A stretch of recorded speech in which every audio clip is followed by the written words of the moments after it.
Hello mga ka-mushroom. So pagpasensya na, medyo pawis-pawis ako ngayon dahil nagsimento ako doon sa likod na paganoan natin ng oyster mushroom. Ayan, kaya sinisimento ko doon para yung poste ay hindi maanay. Kasi nung last na gumawa ko, nung unang gawa ko ng growing house ay naanay. Kaya tumagal lang siya ng 2 to 3 years, 3 years, marami ng anay. Kaya ngayon, panibagong growing house para sa ganun ay hindi na maulit yung nangyari na nanay. Bali ito mayroon din ito, kaso nga lang maliit. Kasya lang dyan yung 1,000. Ayan, 1,000. Pero doon sa kabila kaya din ng 2,000 na protein bags yung sa likod. Sa nagtatanong pala sa akin kung pwede bang gumawa ng kabuting saging o binhi na gamit yung munggo pads. So pwede siya.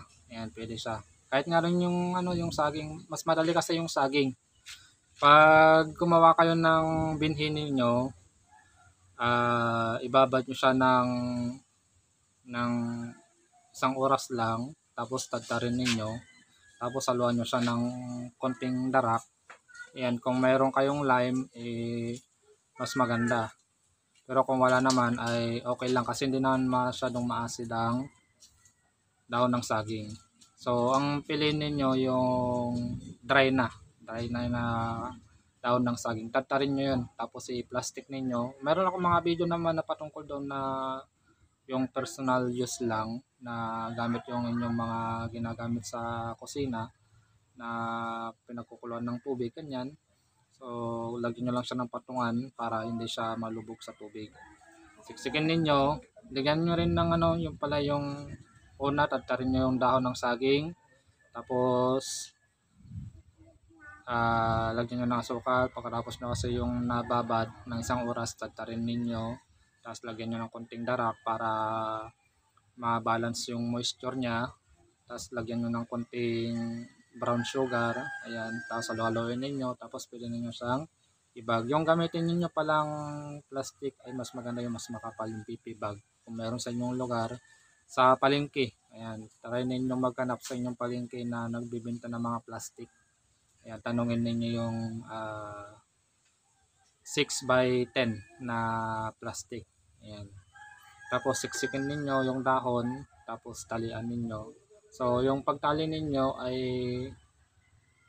dalawa lang.